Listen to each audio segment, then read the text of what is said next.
I'm Chanel Scott, the queen of relationship talk. I'm Josh Powell, two-time NBA champion. I've journeyed from trauma to healing. From the NBA to family, I've learned what really matters. We've come together to unlock the secrets of successful relationships. One conversation at a time. One conversation at a time. Welcome to Relationships Matter, the podcast. I'm Chanel Scott. And I am Josh Powell. And we have a special guest, Q Parker with 112. We're so happy to have you here. Pleasure's mine. Pleasure's mine. Yes. Yeah, I'm just elated to be here and have this, engage in this dialogue, this conversation with y'all. So thank you for having me. Absolutely. So I've had an opportunity to watch several videos of yours as you document your journey, from the time when the group was like crazy off the charts and some of your experiences in your personal relationship up until today, right? And you talk about some of the experience you had, and I want you to touch on that, but I want to focus more so on the healing journey. Sure. Like, what did you guys do as a couple? Charlinda, your wife, what did you and Charlinda do as a couple to navigate that journey to get to where you are today? Absolutely. Very, very good question.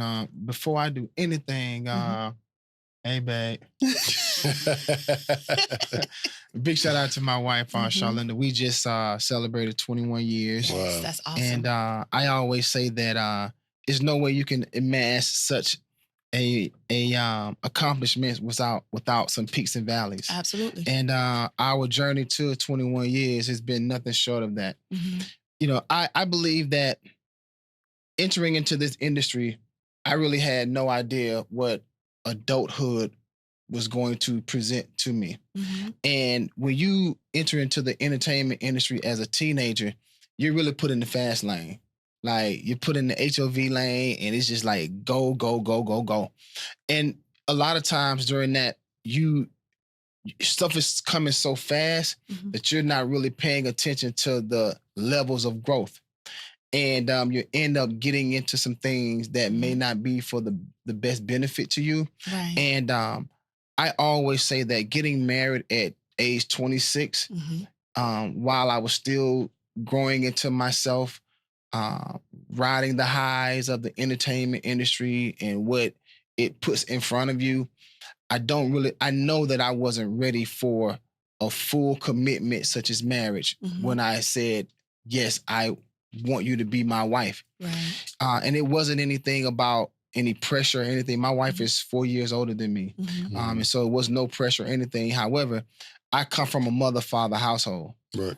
My mother and father been together 50-some years. Wow. And so I know that no matter how I navigated my adulthood, I know that my end goal was going to be marriage with children and all that, because that's what I grew up around. So no matter how I navigated life, right, I knew eventually that was going to be my end game. Yes. And so when I met Charlinda, we dated for 2.5 years, and I found myself at a jewelry store, and I asked her to marry me because I just felt like that was the next thing to do. But if I could do it all over again, I don't know if I would have done it at that age, because I'm still trying to figure myself out. And I've kind of concluded that I personally don't believe that a man is really ready to make that kind of a commitment until maybe mid-30s. Because in my case, I could have prevented my wife and myself and our families from going through a whole lot of tears and anguish and bitterness and having to recover and reconcile and forgive and all of that just because of my immaturity and wasn't really ready to embrace what leader, father, head of the household, husband, what all of that entail. Okay. Well, what I would like to know first, so even though you say you wasn't ready, there was something significant about Charlinda that made you go to that jewelry store. Yeah. Talk a little bit about that. So, as I said earlier, when you're in the entertainment industry, it puts you in the fast lane. And so at the time, I'm in my early 20s, and I just didn't feel like a female my age really had anything in common with me. Okay. Simply because my lifestyle was just in the fast lane. So you preferred someone older. That was your preference. I didn't know at the time. Okay. But it ended up being that because what she may have lacked in experience, she been on this earth 4 years longer than me. And so we just kind of met. Yes. Where there was similarities, there was, high level of interest. It didn't get boring because she was dropping game on me too.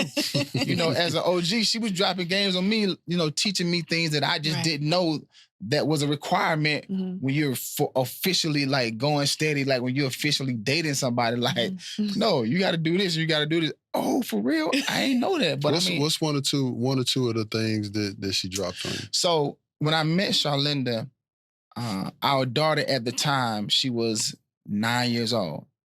Just for clarity, I don't really do stepchildren and none of that. We're together, that's my child. So our oldest, Khadijah, was 9 years old. And the first thing that kind of piqued my interest was Charlinda was like, don't call my house after 9 o'clock because my daughter and I, we're in the bed and whatever you want to do, it has to be before 9 o'clock. That was different to me because nobody has ever said that to me. Like, I'm Q Parker, like, when I call, you answer the phone. When I want to go somewhere, we going. But she was like, and I think her experience made her, gave her the space to be able to make that type of a mandate. And then just, it's other little things that, like she had this motherly quality about herself that she wasn't really with no BS. She was very astute with what she wanted to do, how things were going to go. And I had to either get in line with it or don't call her phone. And again, that was different to me, but it was just so intriguing to me. It just kept me coming back to the yard. Like, not. So, yeah, that's powerful, bro. You talked about 21 years of marriage. Talk about 21 years of growth. Yeah. Talk about what that looked like when you look back at your younger self to where you are now at this moment.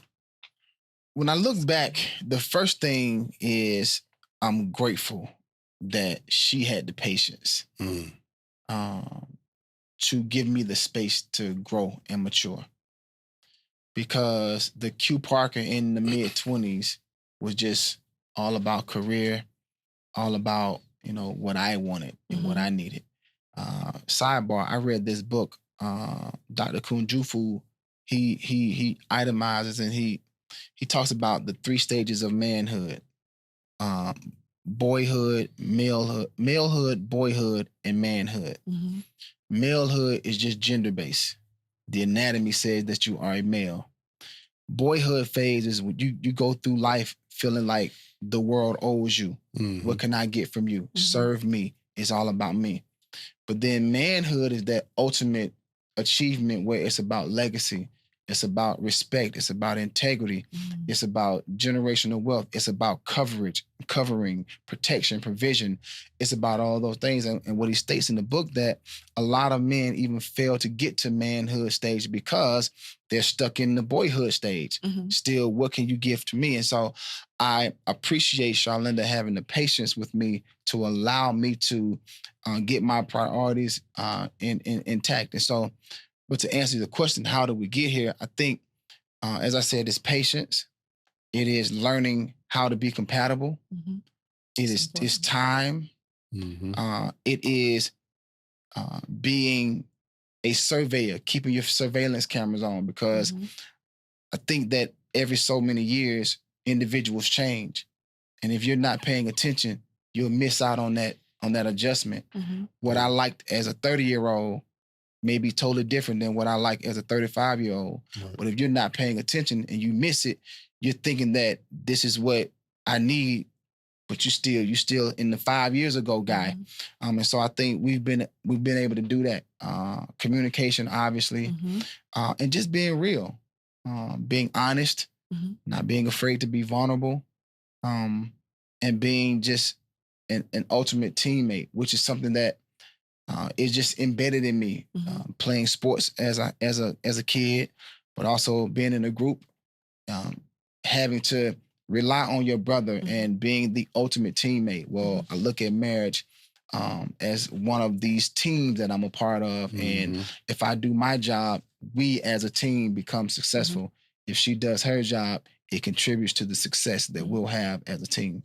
I heard you mention the word compatibility, right? And I mean, in the industry, you come across, a number of beautiful women who you may have great chemistry with. But what was it in terms of compatibility? Because chemistry and compatibility are two different things, right? And you said you and your wife had the compatibility. Talk more about that, because I don't think people recognize that there is a difference. We can have chemistry, but when we get into it, there is no compatibility. It's not going anywhere. People often ask, what's the one thing that a relationship must have? And many times people immediately go to communication. Not negating that communication is very important and a necessity. But I always start with compatibility, because if I'm compatible with somebody, I want to talk to them. If I'm compatible with somebody, I want to be around them. If I'm compatible with somebody, we can kick it. We can also do business. We can have fun. We can laugh. We can do all those things. And so compatibility is always the first thing that I look for. I think chemistry sometimes is instant. Compatibility has more of a long-standing It has some elasticity with it, whereas chemistry can just be instant, and then it can kind of fade away. But I think when you are compatible with each other, you have room to adjust, grow, be flexible, have that elasticity, because in a relationship, you got to be able to be willing to be stretched and, pulled to the carpet, challenged, pushed, motivated, encouraged, affirmed, all of those things. So you said a lot of very powerful things, but when we come back, I want to ask you, do you feel safe enough to be who Q is in his marriage? When we get back, Relationships Matter, the podcast. Relationships matter.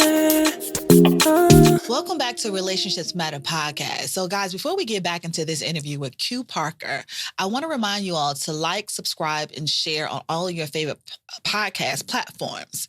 But I want to get back into it with you, Q. So before we went to break, Josh was asking you, how do you feel safe being Q Parker? And Josh, I'm going to let you, give context to that question. Yeah, absolutely. I mean, because first and foremost, like to have the longevity, no matter how pretty or ugly or anything, like to fight for somebody, just is, I think this is beautiful that, you and your wife made such a commitment. But oftentimes I've been a part of conversations, and the list goes on, where even though people are together, they feel like they can't be who they are. And you spoke about, being open, honest, transparent. Like, you spoke about all these things. So I just wanted you to elaborate, can Q be who he is with his wife in his marriage? I think one of the first things we have to do, great question too. I think one of the first things we have to do is there is no prototype. I have been able to say to Charlinda, Q and Charlinda, we're going to create and develop our story. Not based off of how mom and daddy did it, not grandmama and them. That's good. Not society, get rid of all of that. There's no prototype, there's no standard. We can create and live in this marriage how we decide to do that. But that comes with time. You can't just show up day one and it's like, I'm not doing this, I'm not doing this, I'm not doing this. We don't do that. But I think over time, you get to really, really learn and know a person. Like, there are things that Charlinda knows I'm just not going to stand for. Certain things she knows, Q don't really care about that, so that's good. And vice versa. But you get there in time. And to specifically answer your question, I can only be Q Parker. And I think my wife is at a point right now where she knows I'm going to be me. And being me is still with a mindset of, making sure that it's respectful, making sure that my words land gently. I always say that, be careful. I say take a beat before you speak, because if you really care about somebody, you got to make sure it hit their ears in a delicate way. Even if it's a tough conversation, still worded in a way where it can land with love. And so I can honestly say that I am my 100% authentic self. But then again, if something new comes and there's a new thing that I'm into, a new thing that I desire or I want, it's a conversation. And whether she agrees with it or not, we'll have the conversation, and we'll figure out a way to still get to me what I'm asking for. May not be 1 through 5. She may give me 1, 3, 3.5, but it's never just a no. And the same for me. And so, yeah, I can be my authentic self. I'm vulnerable enough with my honesty so that when she hears it, she receives it in a way that I know my husband wouldn't ask or want to investigate this or invest in this or whatever the case may be if it wasn't something that he really, really wanted to do. And because of that, she takes it as such, and so do I. You know what else was powerful too is that, you know, you started off by also telling us the longevity that your parents have had. So it's like they paved the way. But at the same time, you still said, me and my wife have to do this our way. Yes. I feel like a lot of times, just my opinion, you know, we always equate people being together as like, oh, they're happy. They've been together 50 years. Like, you have no idea. And you don't know what trauma, what behaviors, you know, what thought processes have been passed down. So for you to say, you know what, even though I have this example, but I'm still going to structure this the way me and my wife are going to, that's powerful because we have to be able to decipher. So I thought that was great. I think that's the first road to failure. When you're trying to live your relationship or situation based off of how someone is. That I'll never forget one time, and I have many stories, man, but one time Shar and I was we had gotten into an argument and a disagreement. A colorful disagreement. And a very, very good friend of ours, she mentioned, well, let's call such and such. We need a third party. And I would always say, no, let's not do that because we need to put that tool in our bag too. If there's a roadblock, how can we navigate through it? We don't necessarily need a third party. It ain't even that serious yet. Now, if we feel like we need a professional mediator, then obviously yes. But just on some day-to-day stuff, no. Let me hear you out. You hear me out. Let's come to an agreement, even if we agree to disagree. But we don't need to enlist in somebody else and bring somebody else into our relationship when we can actually develop this tool, sharpen this tool, and so going forward, we will know that this tool is in our backpack. This is a part of our kit now. Yep. We have conflict resolution. We figured that part out. Tomorrow going to present a whole nother something that we need to sharpen that tool and put that tool in our bag too. And so again, another good friend of ours said, stay underwater. In your relationship, stay underwater. You notice how when you go swimming, right, and you put your head underwater, you can't hear anything outside. Then when you finally come up from under the water, you hear all the chaos. And so he planted that into our relationship during some of our roughest, toughest times. Focus on each other. Keep your head underwater. Yep. And that's what we were able to do. That's powerful. Where did you learn that communication style? Because, you know, earlier you did mention like, man, I'm cute. Like, you ain't answering the phone when I'm calling. Like, you ain't moving. You know what I'm saying? Like, everybody done had that moment. You know what I mean? Where it's like, you know who I am? I'm me. Like, what's happening? You feel me? So where did you learn that type of communication and to be able to be patient with somebody else, to listen to them, you know what I'm saying, articulate their thoughts? You know, because I liked her. I liked her a lot. And I knew in order for me to get through, I was going to have to calm down a little bit. Because she was like, that Q Parker stuff, that can stop at the door. Got you.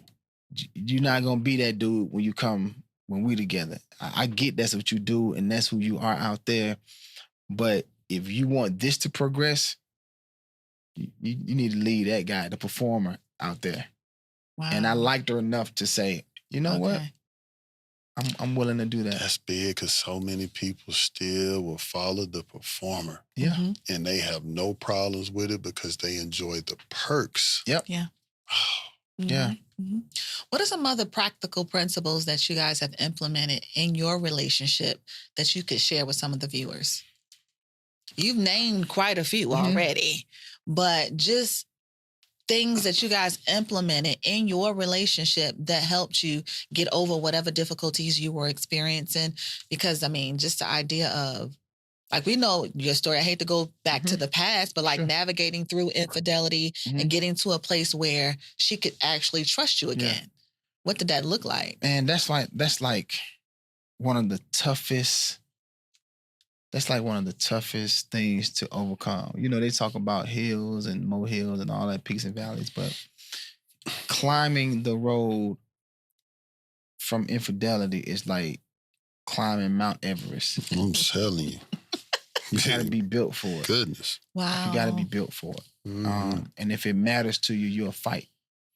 And you will become committed to the process. It's a process. I'm a huge Alabama Crimson Tide fan, and Coach Saban always talks about the process. That's a process, because you're right. When you've broken the trust, it's not that she don't love you no more, or it's not that he don't love you no more. It's just becoming a person that can be trusted again, and that's not an overnight thing. Rebuilding trust is not overnight. It's a real marathon. And I know many people will quit because they feel like, man, it's been 2 years. You still mad? Man, get over it already. But I'll never forget, a therapist said to me one time, because I was that guy too. Man, I've been straight in there for 2 years. Like, you still mad? Like, and he was like, Q, you can't rush her healing process. All you can do is just continue showing up every day. But also, what he also said was, if the two of you are going to commit to this reconcile, both of y'all got to commit. And so society says that it's the offender who has to do all the work. But the offended also has work to do as well. Absolutely. And us getting back on the right road is not just a one-sided commitment. Right. We have to commit. And so that word, I'm going to do the work. But so my biggest hurdle was doing the work, to show up every day, that I could be the man that she vowed to be with. But her work was, you got to really exercise that tough word, forgiveness, and really accept it and live in it. And that was one of our biggest hurdles. But the moment that we decided that, you know what, give me your hand, I'm going to give you my hand, and we're going to walk this road to recovery together, and not just, what you going to do for me today, Q? What you going to do for me today, Q? And in the beginning, it kind of started that way. And I think we were slowly making headways. But the moment that she committed to her responsibility of recovery, that's when we were able to move at a little faster pace. And I think that is ultimately how we were able to get through that season. Man, I'm glad you spoke about that. But when we come back, we're going to ask Q about the biggest relationship in his life, which is with himself, on Relationships Matter, the podcast. Relationships Matter. Welcome back to Relationships Matter, the podcast. So before we went to break, Josh asked you a question about your relationship with self. Talk more about that. Man, I'm in love with myself. Man, I love the way I eat. I love the way I put emphasis on health.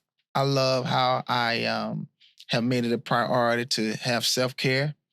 And I love how I have set boundaries when it comes to me, my time, and what I need for me.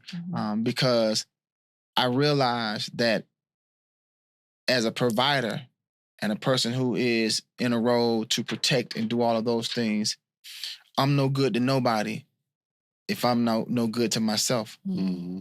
So, wife, you should support me when I say, hey, I need a day just to myself. Because you, the children, everybody gonna benefit when I come back in this house in a great mood. If I'm stressed, if I'm weighted, the whole house gonna be heavy, stressed, and weighted. I realize that I'm the heartbeat of my house, my home, and my family. And as I go, we go. When dad's in a good mood, we gonna go out here. We gonna eat good. We gonna laugh good. We gonna have fun good. We gonna do all that. But when husband and when pops a little stressed, we ain't doing none of that. Like, I need somebody to help. And so I've just learned that in order for me to be what I need to be to my tribe, I gotta make sure I take care of me, because I would hate for my tribe to need something from me and I'm no good because I haven't done the work to make sure I can show up when I'm needed to show up. That's powerful. For the men that are watching, give us like 3 things on what you feel are good self-care that somebody that's watching, and then give us 3 boundaries that you feel are important. Sure. 2 to 3. You know what I'm saying? So man, 2016, I started a men's organization, Brothers United of Atlanta. And we do a Monday morning prayer call, meditation call. And then once a month, we meet at Big Brothers, Big Sisters of Metro Atlanta. And it's really, man, just an open forum where men just come, motivate, encourage, just love on each other, be vulnerable, all of that. But it was established because the first thing I'm going to say is men need an outlet. Yes. We cannot internalize everything. We have to be outward with, because that's one of the reasons why a lot of our men are falling into a deficit. They're stressed, weighted, trying to save the world, and just don't ever externalize things. And so I would say, for me, I love reading. I love having days, man, where I go get my nails done, facial, massage, steam room, and just be to myself for about 5 or 6 hours. Another thing that I love is camaraderie. Yeah. Male to male camaraderie. There's a thing that I realized that is really, really important to men, and that's male to male affirmation. Oftentimes, men put so much weight on when their wives affirm them. And to no disregard, we need that. And we appreciate how a woman could really energize us and say, baby, you got it. Go get that deal. Go close that deal. You can sing, you're dope, you're this, you're that. Love that. But it also means a whole lot when my brother says, Q, man, that was good, man. No, you did that. The reason why that hits a little differently is because he knows what it's like to walk in the shoes of a man. And so when we accomplish something, he knows what it took to accomplish that. And so that male-to-male affirmation is just as vital to our survival as the woman affirming us. That male-to-male affirmation is good. So that's a necessity. Some boundaries is not compromising on those necessities. Yeah. That's the main thing. And primarily because if you don't take the time to take care of you, you can't take care of nobody else. And I just think so many men are living in that right now, which is why if you're not a part of Brothers United of Atlanta, find a men's organization that you can be a part of to get some of this stuff off of you, or to hear some men excited about having a pamper day or having a day where I just was kicking it with my homies and didn't have to worry about it. Wife went on my phone all night, one hounding me, what time you coming home? None of that. Just allowing me to have my time with my guys so that I can be recharged, so I can be affirmed, so I can be supported and motivated and encouraged, and even, see some examples of some stuff that I want to accomplish because I'm seeing one of my other brothers living and operating in that. How can men join Brothers Are United Atlanta? Yeah, it's Brothers United. Brothers United Atlanta .org. Okay. Our social media is just Brothers United ATL. And once you're there, it's no membership, it's no nothing. It's just come. Just come as you are. Leave the initials, what car you drive, how much money you make. Leave all that out the door because none of that matters. What are how do you feel men can view themselves or feel valued outside of protect and provide? Because you're in a space too where it's like we got to put this, machismo, and we got to carry ourselves a certain way. Because you talked about the deficit. You talked about we're stressed. And basically our life expectancy is going down. To the man, again, that's watching, and for the women too, to hear, what does that look like? Because a lot of times, most men, we feel like our value is only in what we can do for either our woman or our kids or our families or our communities. So, talk about that. I think we come into this game misdirected and misled. Yeah. Because as early as I can remember, and a lot of us can remember, we're taught to be hard. We're taught, don't cry. Oh, you okay? Get up. Don't be vulnerable. We're taught all of those things. However, that's when we shine the most. That's when we are the strongest. Yeah. When we show that we're weak. We show that we're powerful when we can shed tears. At some point, we have to get rid of all of those stereotypes. Get rid of all of those old teachings, because a lot of us have sons. Yeah. And our sons are not going to be good for themselves, for no woman, for their children, if they're still subjected to that way of thinking. I love for my son to see me cry. If something affects me that much that I need to shed tears, they're going to come, because I want him to understand that that's okay. If I'm hurt, I want to express that I'm hurt. If something has bothered me, I am the example in which my son is going to live his life. And so if I don't want to perpetuate all of these bad teachings, I got to live in those. And so I think that's the first thing that we have to identify, that those words that were put into us are just misleading, because we're the total opposite from that. We're our best selves when we are sensitive, when we are vulnerable, when we are delicate, when we are gentle, when we lead with love and not aggression. Yeah. Now, it doesn't mean that we shouldn't have that in our kid either, but it shouldn't be the first thing that show up. Yeah. And especially if these men have daughters. Yeah. You want to be able to show them that, no, your man should be able to operate in all of these qualities. They're in them, just hadn't been tapped into because society has said you're judged by how hard you are. So I think we got to get rid of that. No, that's powerful. But when we get back, Q, because we know when we talk about society, when we talk about our OGs, we talk about all these people, these influences, folks that raised us.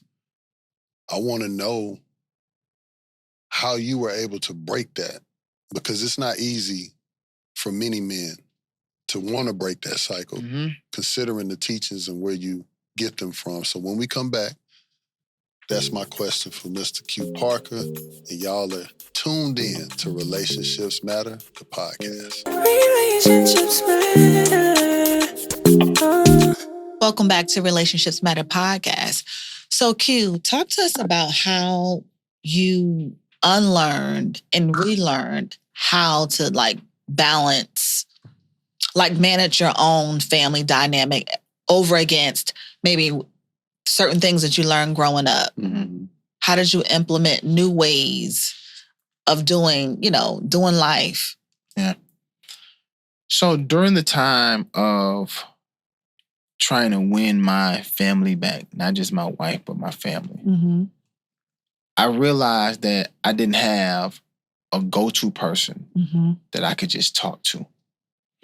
And one of the tricks of the enemy for men is feeling like you're on an island by yourself. That's how the enemy wins, because you keep everything inside. And so I realized right then and there that I needed somebody to talk to.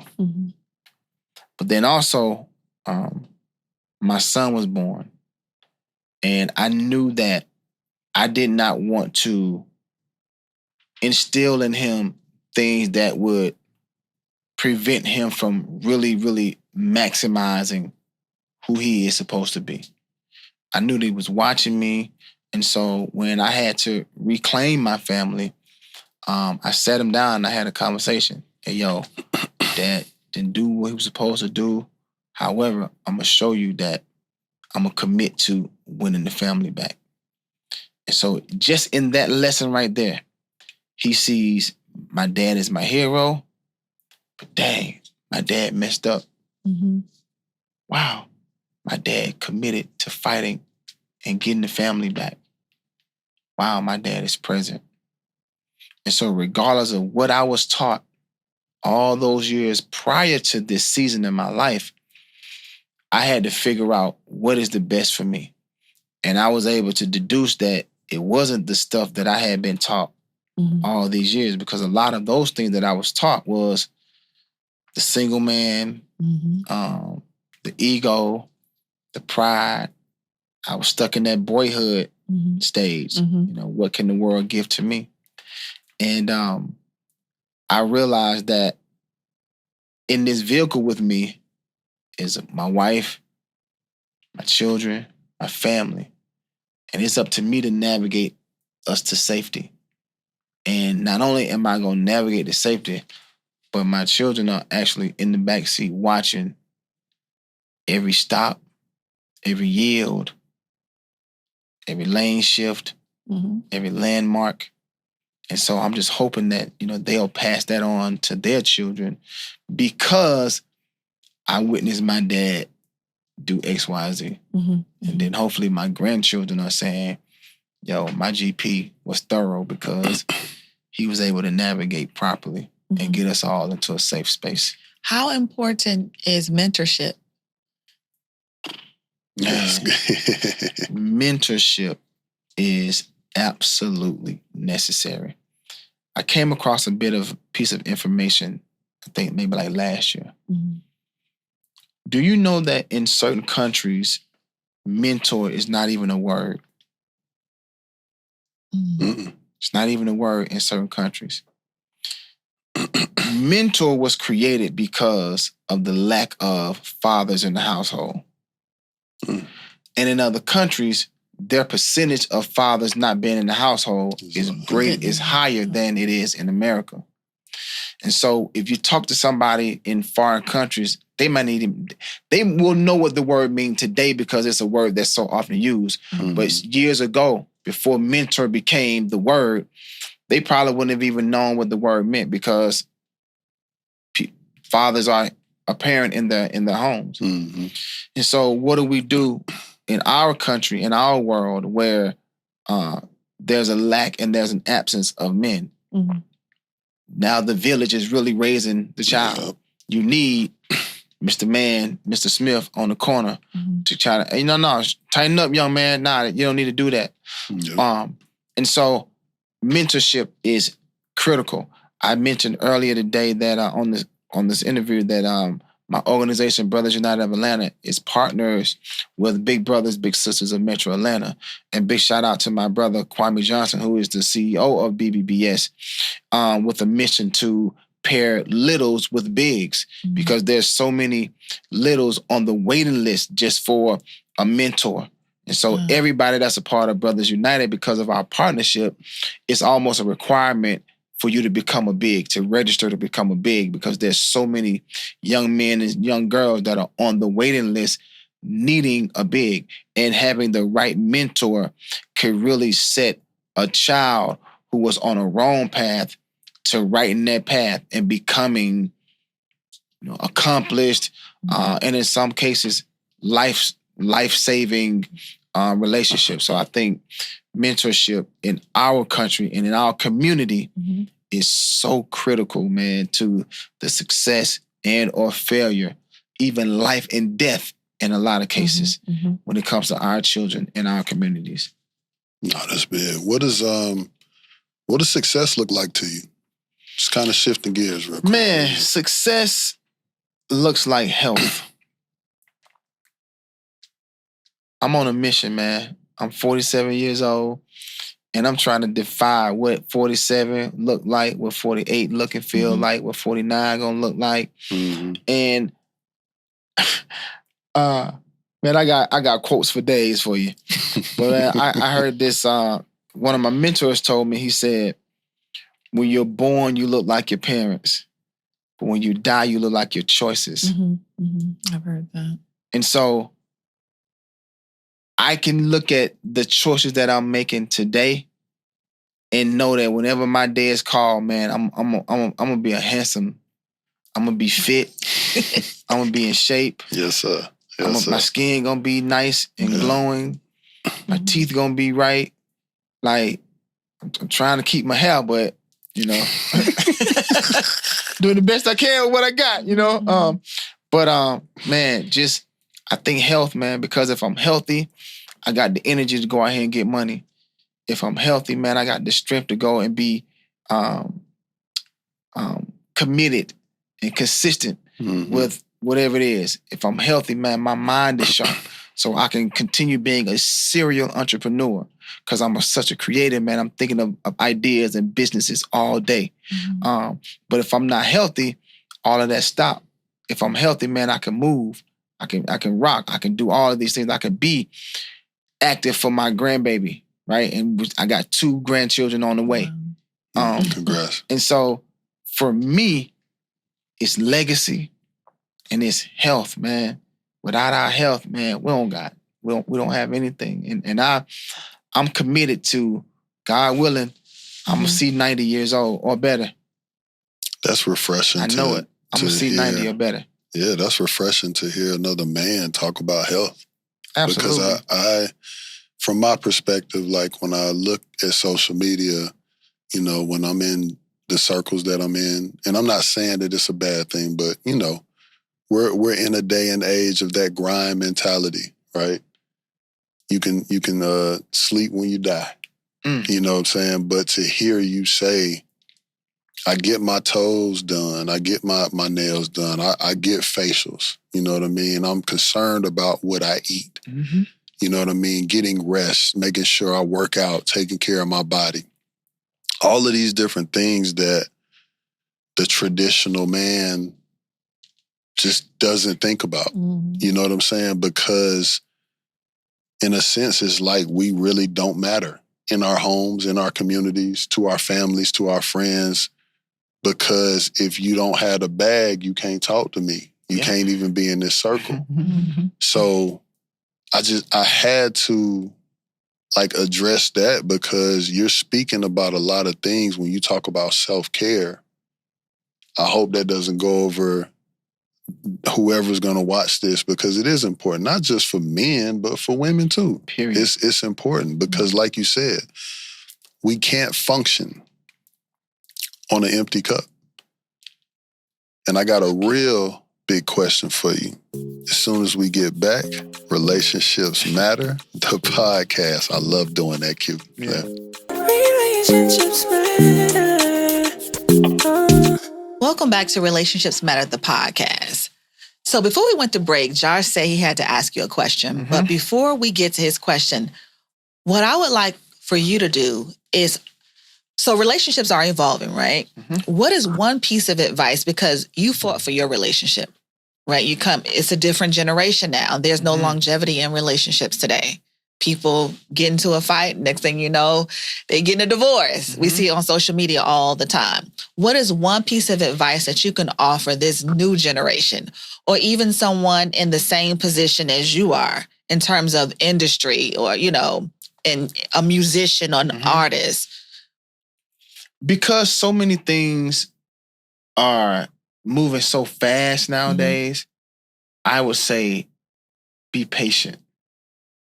Be patient and, you know, do all your research, you know, go through all the scenarios, really take the time to practically research and do your due diligence with the person, and allow them to do it with you as well. So that before you make such a committed decision, you feel really, really good about who you are about to enter into this agreement with. And so I'd say be patient and allow the dating process to really, really talk to you. Because if you look at it, dating is a purpose for dating, because you want to figure out who this person is and all of that. Yeah, I was gonna say, go into that, the purpose, because some people don't know. Yeah. Some people just think it's time to have fun. Like they date without intention. Courting and dating, I think it became a thing just so that you can do all of your due diligence to figure out, or to have a clear view of, is this somebody that I want to invest my time and my lifetime, my energy, my everything with.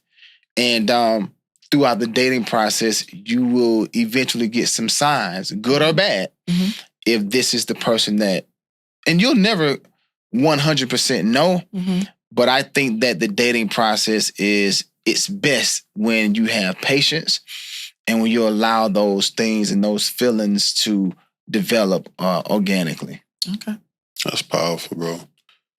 If you could save yourself from yourself, what would be the conversation that you would have with yourself 20 years ago?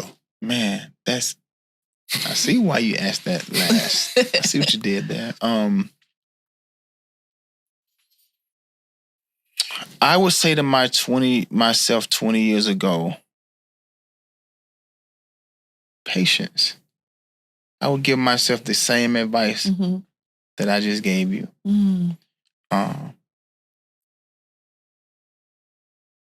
Because in giving myself patience, I would not have rushed into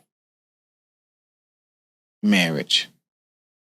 I'm very grateful that Charlinda and I have just celebrated this past August 21 years. But I can honestly say of the 21 years, maybe 12 or 13 of those years have been good years. And so maybe if you add to my 26-year-old self getting married 8 years, I would have been 34, which is a lot, to me, a better age to kind of make that type of a decision. Because at 26, I'm in the heart of my rise in celebrity, you know, records on the chart. We traveling everywhere. So much is being thrown at us. And so I would tell my younger self, patience. Because had I utilized some patience and allowed the dating process to really do what it was designed to do, I probably would have waited a few years. And, you know, some people are looking at this will maybe say, oh, that's bad, man. You're saying that you wouldn't have got married. I'm not saying that I wouldn't have. And I'm not saying that I wouldn't have even got married to Charlinda. I just know that a 34-year-old Q Parker would have been better suited to fulfill the commitment of marriage than the 26-year-old Q Parker. No, that's powerful, brother. One more thing before I go into my spiel. If you don't mind, I think this camera right behind me. Sure. Because you did say that you just celebrated 21 years last month, correct? If you could open your heart and share your soul with your wife and let her know how you feel about her. Absolutely. So I am Q Parker, and my wife is the lovely, beautiful Charlinda Parker. And here it is, just coming off of celebrating our 21st year anniversary. I just want to say that I love you, and I really appreciate you being patient with me. You know, oftentimes they say women grow up a whole lot faster and mature a whole lot faster than men. And even in my immaturity, you exuded immense patience to allow me to grow into the man that you always envisioned me to be. You had confidence that I could do this way before I did. And so I know we don't get to 21 years without you being patient and without you showing up. And I appreciate you for who you are, how you affirm, how you have been an ultimate partner. Thank you for our beautiful children and our grandchild and our 2 new grandchildren that are on the way. And I love you so much. That's awesome, brother. And as expected, Mr. Parker, one thing that I definitely feel is extremely important, especially us as men first and foremost, but us as Black men, you know what I mean, to set the bar and to be the example. Yeah. And I mean this wholeheartedly because, again, we have so many similarities. We grew up with the same people, a lot of the same teachings, man. But as a man, my brother, I love you, dog. And I'm truly honored, you know what I mean, to sit in this room and to share this moment with you. Because there are so many things that I understand about the journey, about being in this place and space, that it's not easy. And a lot of times it might feel lonely. You know what I'm saying? A lot of times we might, you know, be around people and question a lot of things, man. But as a man, as a husband, as a father, as a servant of the Most High, you're still here being the example of someone that, even though he's failed, he's never given up. Yeah. And for me to be able to watch that from afar, you've inspired me. You've kept me going at times that you probably had no idea. You know what I'm saying? Because that's how this thing goes. Wow. You know, we were just talking about, you know, one of our OGs, obviously, and salute to Kev. Yeah. You know what I mean? I want to give him his as well. But to see a man be willing to break the mold and to go a different route, it speaks a lot about you as a person. And it's not easy, bro, because I'm a part of this life just as much as you are. And we see guys that are our age still doing the same thing, still behaving the same way, you know, still got bad habits, you know, treating people the way that they treat them. But for you to have the kind spirit and soul that you have, you know what I mean? And for you to for one, say, man, I love myself enough to be the best version of me so that I can give that in all areas of my life. I don't want to let this moment slide. You know what I'm saying? Without you knowing that I genuinely mean that, brother. You know, Chanel and I want to thank you. Here to support you and whatever you have going on. And just look forward to building, you know, as we continue to move forward, man. And hopefully, you know, we'll be able to do this again. Absolutely. But thank you, you know what I'm saying, for taking the time, my brother. And I genuinely wanted to say that to you and let you know from another man how I felt about you, brother. And I appreciate you. Absolutely. Well, thank y'all for this amazing platform. Thank you for the questions. I hope that someone was inspired, encouraged, just through these moments that we've been able to share. And I don't play, man, when it comes to one of my brothers saying, I love you. I'm the guy, man, that when I say that, I want to hear it back. Because a lot of times guys shy away from, I love you, man. Yeah, man. Facts. Word. I'm the guy to be like, nah, bruh. I love you. I want to hear I love you back. So to you, man, I love you too. I appreciate you. I appreciate what you're doing, what y'all are doing. It's so needed and so necessary in the community. So more power to y'all. You got my support. You got whatever you need. I'm a phone call away. I'm coming. 5th member coming soon. Y'all check your boy out. Relationships Matter, the podcast. Bless this king, man. Appreciate you. See y'all next time. Absolutely. Relationships matter.